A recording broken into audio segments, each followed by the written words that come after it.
היי, שלום לכולם. קוראים לי רון מצייב, ורציתי לשתף אתכם על ניתוח שעשיתי שקוראים לו הערכת גפיים קוסמטית. זה ניתוח להגבהה שיצא לראשונה בישראל.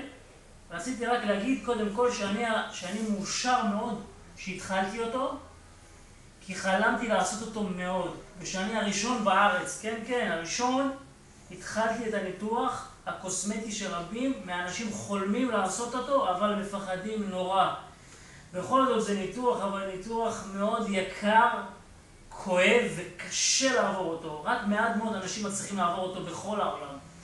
עכשיו רציתי להראות לכם במצלמה איך המכשיר הפלא הזה מערך לי את הרגליים ב8 סנטים בעזרת השם. רואים? זה המכשיר. אני כבר הולך בלי קביים בכלל. רואים? חופשי.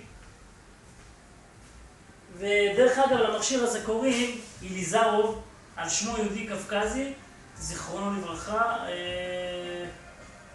כן, וזה הכל. אז תודה שצפיתם בסרטון הזה, ונתראה בשמחות. ביי ביי.